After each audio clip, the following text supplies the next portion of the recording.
اب میں آپ کو ام المومنین سیدہ صفیہ بنت حیی رضی اللہ عنہا کے بارے میں بتاتا ہوں۔ آپ کی ماں کا نام برہ اور آپ کے باپ کا نام حیی بن اخطب تھا۔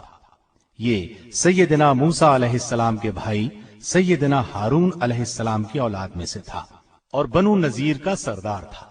آپ کا پہلا نکاح سلام بن مشکم یہودی سے ہوا۔ سلام نے انہیں طلاق دے دی۔ دوسرا نکاح کنانہ سے ہوا۔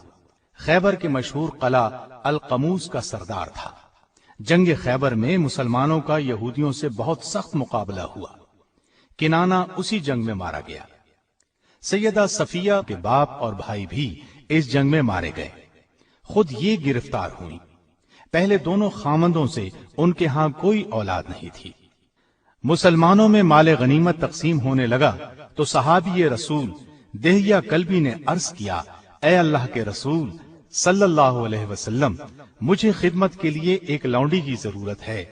تو آپ صلی اللہ علیہ وسلم نے فرمایا، ان قیدیوں میں سے خود ہی ایک لونڈی لے لے۔ تو انہوں نے صفیہ کو پسند کر لیا۔ رسول اللہ صلی اللہ علیہ وسلم نے اجازت دے دی۔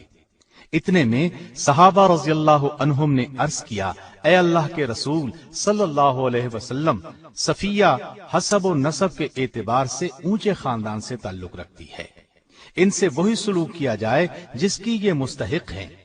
دہیہ کلبی ان سے عام عورتوں جیسا برتاؤ کریں گے جو ان کے عزت و احترام کے خلاف ہے۔ ان کا باپ اور شوہر قوم کے سردار تھے، لہذا انہیں دہیہ کے سپرد نہ کیا جائے، بلکہ آپ صلی اللہ علیہ وسلم خود ہی اسے اپنی تحویل میں لے لیں۔ رسول اللہ صلی اللہ علیہ وسلم نے صحابہ کا یہ مشورہ قبول فرمایا۔ دہیہ کو صفیہ رضی اللہ عنہا کی بجائے ایک اور لونڈی دے دی اور آپ صلی اللہ علیہ وسلم نے صفیہ رضی اللہ عنہا کو آزاد کر کے اس سے نکاح کر لیا۔ یہ واقعہ 7 ہجری کا ہے۔ رسول اللہ صلی اللہ علیہ وسلم نے ان سے خیبر ہی میں نکاح کر لیا۔ خیبر سے چل کر آپ صلی اللہ علیہ وسلم صحابہ کے مقام پر اترے۔ وہاں پہنچ کر شب عروسی ادا فرمائی، یہیں ولیمہ کیا۔ ولیمہ اس طریقے سے ہوا کہ چمڑے کا دسترخوان بچھا دیا گیا اور سیدنا انس رضی اللہ عنہ سے فرمایا، جس کے پاس جو کچھ ہے وہ لے آئے۔ چنانچہ کوئی کھجور لایا، کوئی پنیر لایا اور کوئی ستو اور گھی لے آیا۔ جب یہ چیزیں دسترخوان پر جمع ہو گئیں تو سب نے مل کر کھا لیا۔ اس ولیمے میں گوشت اور روٹی وغیرہ جیسی کوئی چیز نہیں تھی۔ یہاں سے روانگی کے وقت رسول اللہ صلی اللہ علیہ وسلم نے صفیہ رضی اللہ عنہا کو اپنے اونٹ پر سوار کیا اور ان پر پردہ کیا تاکہ صحابہ کو معلوم ہو جائے کہ سیدہ صفیہ رضی اللہ عنہا آپ کی ازواج میں شامل ہو چکی ہیں۔ سیدہ صفیہ رضی اللہ عنہا فرماتی ہیں، جب میں ایک قیدی کی حیثیت سے آپ صلی اللہ علیہ وسلم کے سامنے حاضر ہوئی تو آپ سے زیادہ ناپسندیدہ اور کوئی میری نگاہ میں نہیں تھا، اس لیے کہ میرا باپ، خاوند اور رشتہ دار قتل ہو چکے تھے۔ لیکن پھر آپ صلی اللہ علیہ وسلم کی شخصیت اور اخلاق کا وہ اثر ہوا کہ جب میں اپنی جگہ سے اٹھی تو آپ صلی اللہ علیہ وسلم سے زیادہ مجھے اور کوئی محبوب نہیں تھا۔ فرماتی ہیں، میں نے نبی کریم صلی اللہ علیہ وسلم سے زیادہ حسن اخلاق کسی میں نہیں دیکھا۔ آپ صلی اللہ علیہ وسلم رات کے وقت خیبر میں میرے ساتھ ایک اونٹنی پر سوار ہوئے۔ مجھے اونگ آ رہی تھی، آپ بار بار مجھے جگاتے کہ کہیں میں گر نہ جاؤں۔ سیدہ صفیہ رضی اللہ عنہا نے رمضان 50 ہجری میں وفات پائی۔ بعض حضرات کے نزدیک سن وفات 52 ہجری ہے۔ جنت البقیع میں دفن ہوئی۔ اس وقت ان کی عمر 60 سال تھی۔ آپ کا قد چھوٹا تھا لیکن چہرے سے حسن و جمال ٹپکتا تھا۔ دیگر ازواج مطہرات کی طرح آپ کا گھر بھی علم و عرفان کا مرکز تھا، چنانچہ دوسرے شہروں سے بھی عورتیں آپ سے مسائل پوچھنے کے لیے آیا کرتی تھیں۔ آپ نہایت عاقلہ، فاضلہ اور حلیم تھی۔ ان میں تحمل اور بردباری کوٹ کوٹ کر بھری ہوئی تھی۔